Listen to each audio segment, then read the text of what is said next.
Coucou les gourmands, bienvenue sur ma chaîne. N'hésite pas à t'abonner et partager mes vidéos si c'est pas encore fait. Donc aujourd'hui je te parle de pudding de chia avec 3 crufitures. Donc c'est parti pour une nouvelle recette.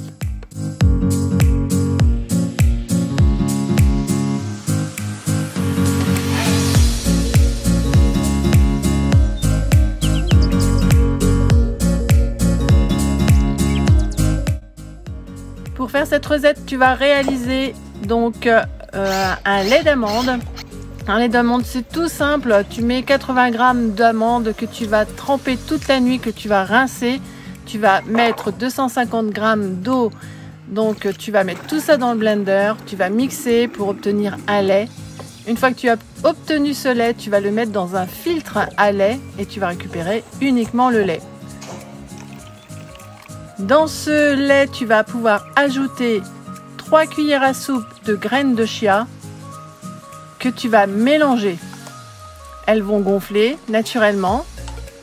À ça, tu ajoutes 1 cuillère à soupe de sirop d'érable ou sirop d'agave ou miel, c'est selon ton choix. Ensuite, tu verses ça dans tes verrines et tu mets ça au frais pendant 2 heures, 3 heures, une nuit. Pour réaliser tes confitures, tes crufitures, donc moi je vais en faire 3, donc tu vas voir c'est super simple, tu peux prendre les fruits que tu veux, que tu aimes. Donc là c'est une crufiture de fraises, de physalis et de figues, les fruits du moment. Donc tu mets une bonne tasse de fruits dans un blender dans lequel tu vas mettre aussi 1 cuillère à soupe de chia et 1 cuillère à soupe de sirop d'érable, d'agave ou de miel selon ton choix. Donc tu réalises une crufiture, 2 crufitures, 3 crufitures selon ton choix. Moi j'en ai fait 3 pour pouvoir réaliser ce dessert. Ça me permet d'avoir des goûts vraiment différents et vraiment sympas. Donc tu blendes le tout.